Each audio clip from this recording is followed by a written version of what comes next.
Hello दोस्तों, आप सभी का स्वागत है हमारे यूट्यूब चैनल पर। तो दोस्तों, आज हम लोग कक्षा 8 का महान व्यक्तित्व पढ़ेंगे। आज हम लोग पाठ 14 पढ़ेंगे। हमारे पाठ का नाम है छत्रसाल। तो आज हम लोग इस पाठ का सारांश देखेंगे। चलिए देखते हैं।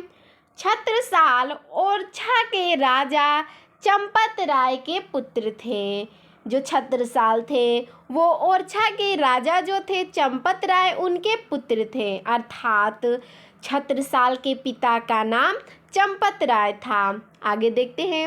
इनकी माता का नाम सारंधी था और इनके माता जी का नाम सारंधी था। किसके? तो छत्रसाल के। आगे देखते हैं। पिता ने इनको रानी के साथ मायके भेज दिया और 4 वर्ष तक वे वहीं पर रहे।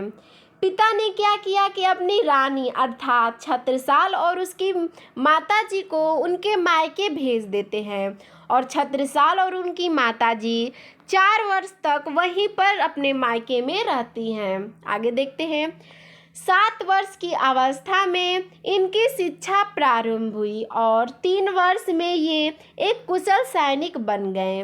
देखिए, जब ये 7 वर्ष के थे तो इन्होंने शिक्षा प्रारंभ की और उसके बाद 3 वर्ष बाद फिर ये एक कुशल सैनिक बन गए। आगे देखते हैं।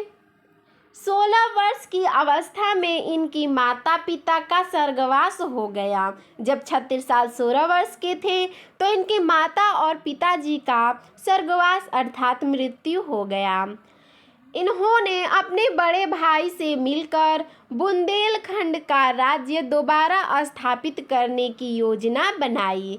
जो छत्रसाल थे वे अपने बड़े भाई के साथ मिलकर बुंदेलखंड राज्य जो था उसे इन्होंने दोबारा स्थापित करने की योजना बनाई।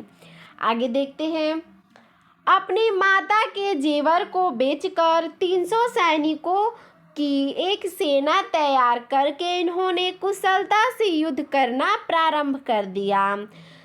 इन्होंने छत्रसाल ने अपनी माता का जेवर बेच दिया और 300 सैनिक का एक सेना तैयार किया और कुशलतापूर्वक ये युद्ध करना प्रारंभ कर दिए। आगे देखते हैं। उनके शासन में प्रजा सुखी थी।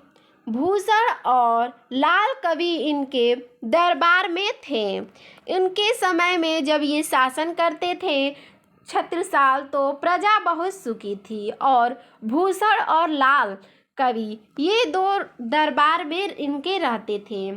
आगे देखते हैं। वे विद्वानों तथा कवियों का आदर करते थे।